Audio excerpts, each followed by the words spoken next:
सीतापुर के कलेक्ट्रेट परिसर में शनिवार दोपहर उस वक्त हड़कंप मच गया जब प्रदेश के कारागार राज्य मंत्री सुरेश राही धरना दे रहे हर गांव के ग्रामीणों के साथ बैठ गए। मामला ग्रामीणों के उत्पीड़न से जुड़ा हुआ था। ऐसे में उन्होंने एसडीएम सदर को खरी खोटी सुनाई और कहा कि बिना जांच के 170 ग्रामीणों को नोटिस देकर उनका उत्पीड़न किया जा रहा है। ऐसे भी लोग हैं जो बाहर काम कर रहे हैं लेकिन उन्हें भी नोटिस भेजा गया है। कारागार राज्य मंत्री करीब आधे घंटे तक धरना दे रहे ग्रामीणों के साथ बैठकर डीएम अनुज सिंह का इंतजार करते रहे।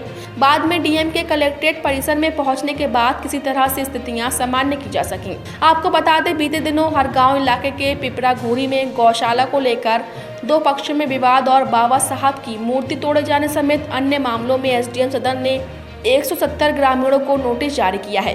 वहीं जिन लोगों को नोटिस मिला उनमें से कई लोगों का कहना था कि वो अपने परिवार के साथ काफी समय से बाहर रह रहे हैं, बावजूद इसके उनके पक्ष को नहीं सुना गया। ऐसे में ग्रामीण शनिवार को कलेक्ट्रेट परिसर में धरने पर बैठ गए।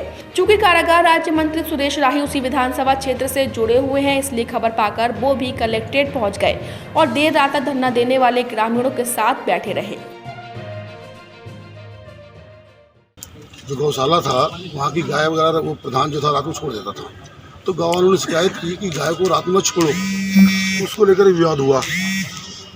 उस विवाद में दिखा दिया गया कि ये लोग ग्राम सभा की ज़मीन पर कब्जा कर रहे हैं, जबकि कहीं ग्राम सभा की ज़मीन का कोई मतलब ही नहीं था। और इन गाँव वालों को नोटिस भेज दी गई इस तरीके से। इतनी ना कोई ज़मीन का जिक्र है कि कौन सी ज़मीन है, नंबर कौन सा है, कहीं कुछ नहीं है। और इसमें से 70% लोग कोई हरियाणा में है, कोई पंजाब में है, कोई गुजरात में काम कर रहा है, उन लोगों के नाम है। और कुछ इसमें जो आदमी को नाम लिखे हैं, साथ साथ उनकी सभी की महिलाओं के भी नाम डाल दिए गए हैं। जैसे उन बच्चियों के नाम डाल दिए, पप्पू निर्मला पत्नी पप्पू, देशराज मेवालाल संगीता पत्नी देशराज, अमरीश कुमार प्यारेलाल पुष्पा देवी अमरीश कुमार, मतलब उनकी पत्नियों के नाम भी डाल दिए गए। और जो है ही नहीं यहाँ पे, जो लोग यहाँ रह नहीं रहे, आखिर किस आधार पे इस तरीके से ये एसडीएम साहब ने भेज दिया है।